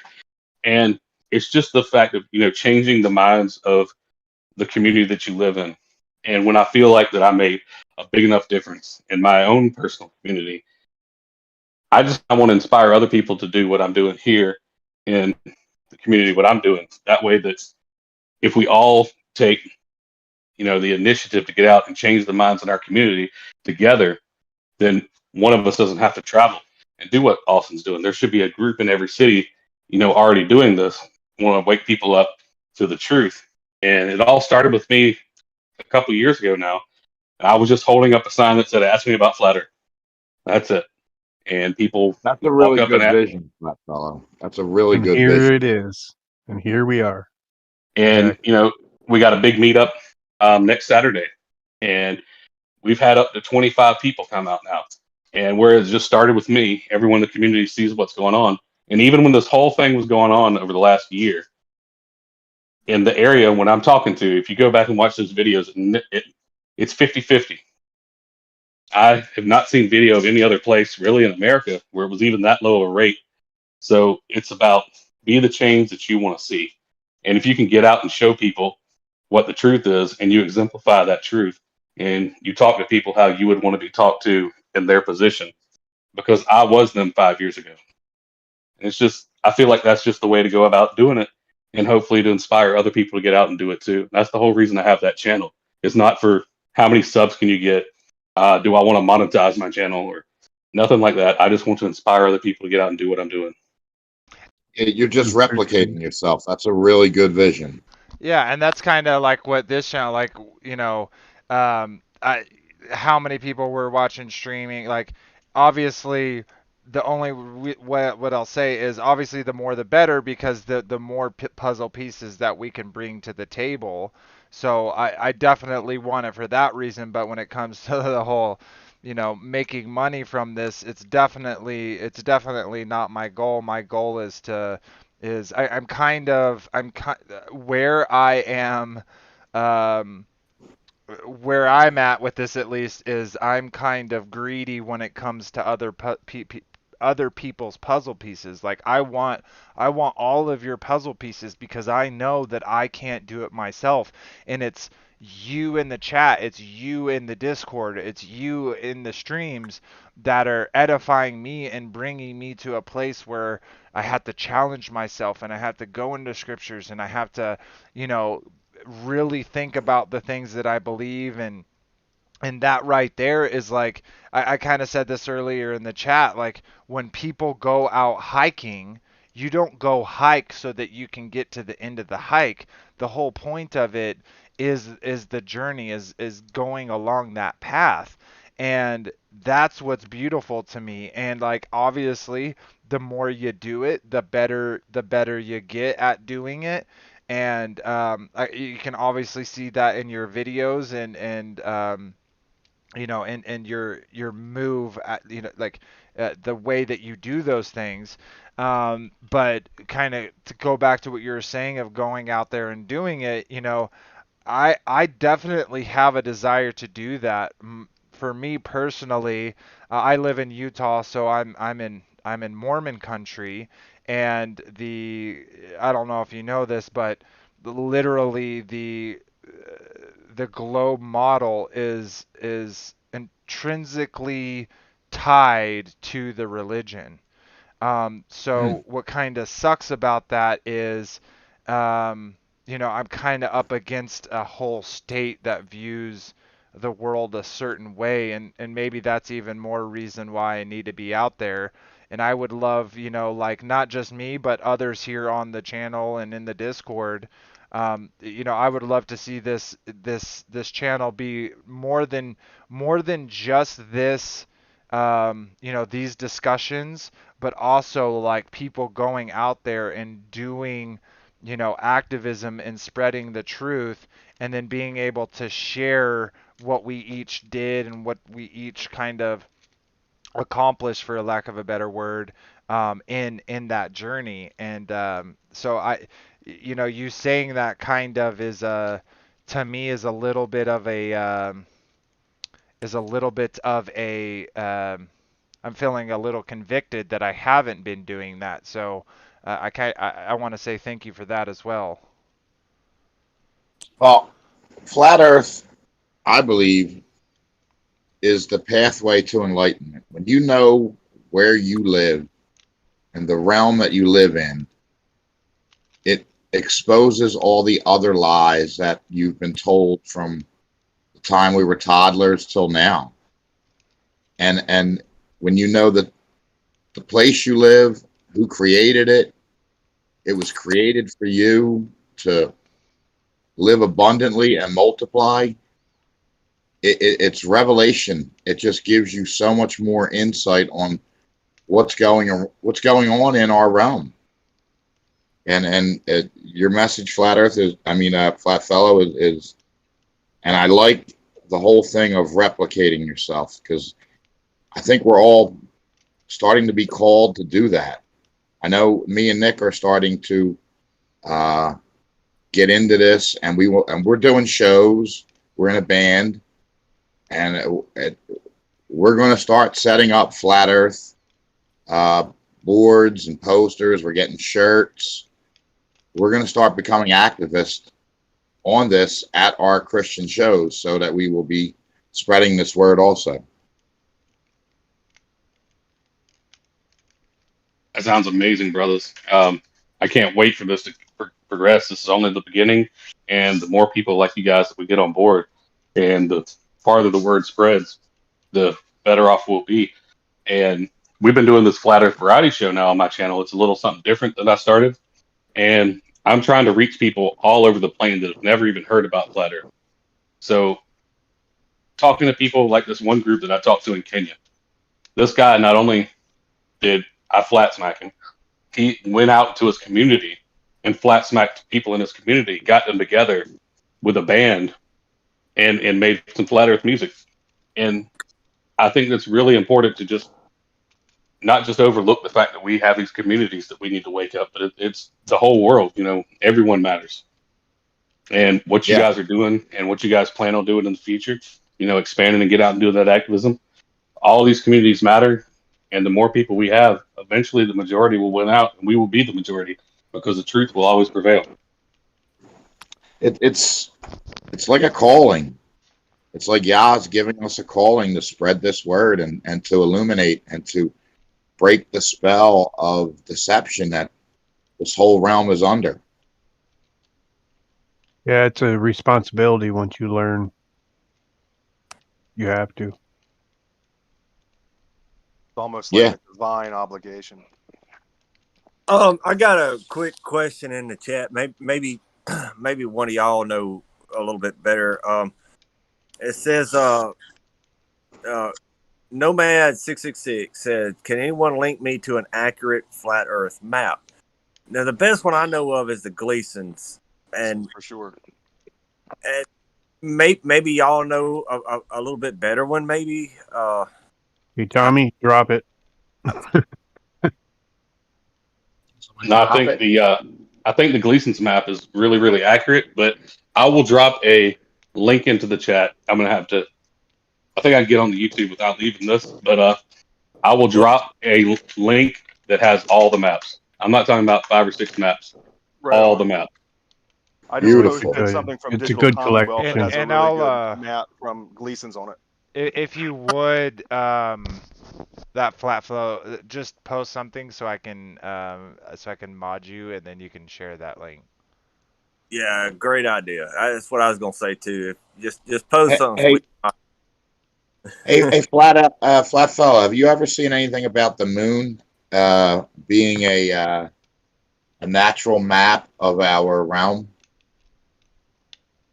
Ward did a video on it called Mirror Mirror, and he talked about how the moon had a full version of the flat Earth on an accurate map of our realm. Do you know anything about that? Can you elaborate on that? Yes, I sat and watched the whole presentation that they presented at I think it was Flattoberfest last. Yeah, it was at Flattoberfest last year.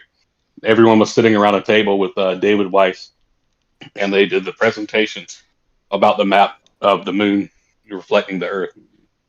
And I gotta say, just from the presentation and knowing what I know, I wasn't sold on the idea, and there are some inaccuracies in it, I believe. Okay. But I do need to look more into it to give you.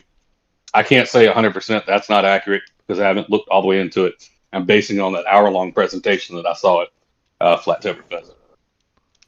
Okay, that's a good answer.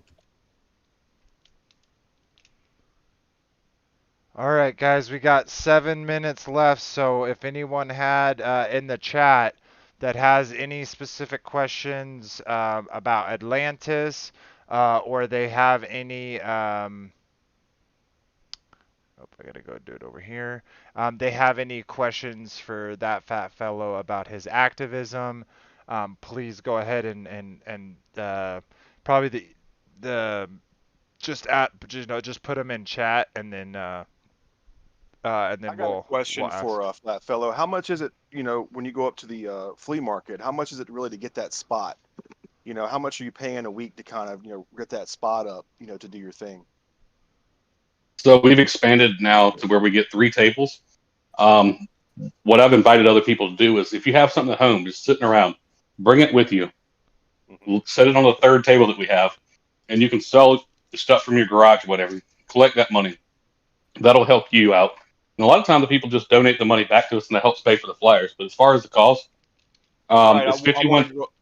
I'm sorry, I'm going to cut you off, but I want to go up to our flea market up here in Raleigh and maybe do something similar. And I'm very, I don't, my funds are low, so I'm just curious as to kind of see what your thought process is to kind of start something that from a ground floor level. Well, we have a group that does come from up there to the South Carolina meetups because that's where I'm at. I'm right here in South Carolina, and it's $17 per table times 3, which is the $51 per week. Plus, we spend about $100 on flyers, and then we spend about $50 on food and law cooks for everybody all the time. So we have all that food and fellowship, and Great we're done cook. doing activism. We sit down, we talk, and we just have a good time. BV had come out there with us. He came all the way down from Michigan and did activism with us one weekend. So we're in it for about $51 for the tables, about $100 for the flyers and the different models and stuff, and we pay for it all out of our own pocket, our group. And so that's what you're going to be looking for. But if you get to the point where you want to go ahead and you're going to be doing this for a while, you can get like 5,000 flyers for about $600. So that'll set you up for like a year. So just to give you an idea. Is that the ones you were passing out like that Nathan Thompson had? Those particular ones? Yeah, those run you about 12 cents a flyer because I buy them from flatearth101.com. But Yeah. if you get a 5,000 bulk order of your own flyer, or if you just copy that one and send it off to, I think it's Vistaprint, it gets it down to like 5.5 to 6 cents a flyer. So you can Okay, really right get on. that price now. Awesome. Thank you for the heads up, sir. No problem. So Oh, and Ray, come Raider Bear, mod that flat fellow up. He said hi in the chat. I don't know if you already have or not. I did. So if you want to Okay. go ahead and share that link to those maps, pills for free. So to ConMad 666. If you look at the stream now, I brought that up. Atlantis is over to the left. So if you look at the Nile kind of points at Atlantis. If you follow it from the ocean or the sea down and around, it points to where Atlantis is. So that's where it is on that original map that we had. One other quick question for you, that flat fellow. Can you hang out for about 10 or 15 minutes after the show? Got a couple of questions for you. like off the books kind of thing. Yeah, no problem. I'll hang out after the show. All right, thank you, brother. All right, guys. Well, we're about to wrap it up. I'm gonna post in the description of all our videos is a link to the Discord. So those who are new, those who are new to the stream, those who are new to the channel, we'd love you to come join us on there and bring your puzzle pieces to the table. So we implore you, come join us. I definitely believe that you'll be edified and you will enjoy the company here. Um, that being said, I just want to, say again, thank you for, that fat fellow to come here and, show us, your research when it comes to Atlantis and bringing your pieces of the puzzle to the table. It's absolutely amazing and edifying. And again, just thank you so much. And for all of those who haven't subscribed to that fat fellow, that flat fellow, I would implore you to do so. I also linked his YouTube in the channel. So definitely go over there and check out what he has to show you and to offer. I'm also showing right now his YouTube channel. He has a lot of great content out there, activism and such. So yeah, go check it out. Throw him a subscription, and enjoy all the content that he makes. But other than that, we'll go ahead and say our goodbyes. From me, Shabbat Shalom, everyone. Thanks for being here. Thank you for watching. If you don't mind, throw us a sub if you're not already subbed. Throw us a like if you like the content. And thanks again. And we're looking for some musicians that want to do some, maybe get their song out or something, to maybe do an intro or an outro for us too. We had a few complications with the music that we were using. But yeah, if anybody wants to like write a song or share a little content of a song, that'd be great. We'd love to have it. What style of music are you looking for? Any style that edifies the truth. I was actually going to get with you about that, brother. All right. Anyway, we'll come up with a rocker for you. Sounds good. Thank you so much, Flat Fellow. It was an amazing presentation. Thank you so much. Shabbat Shalom. Oh, Yeah, good time. thanks so much for having me, guys. Yeah, appreciate you guys having me. Y'all are an awesome group, and stay woke, everybody. Yes, sir. Good work. Good work, All Tom. right, next Sabbath we'll have another stream. This one I'll put up a little bit in advance, but we're gonna talk about what our next stream will be about. Go ahead if you have any ideas of things that you would like for us to talk about in next episode or in future episodes. Leave us a comment and and just put it there. Until next time, we love you so much, and remember, iron sharpens iron. That requires heat, friction, and the removal of the material. But most of all, remember that Abba loved you first. Night, everyone. Shabbat Shalom. Good night. Shabbat Shalom. Boom. We're ended.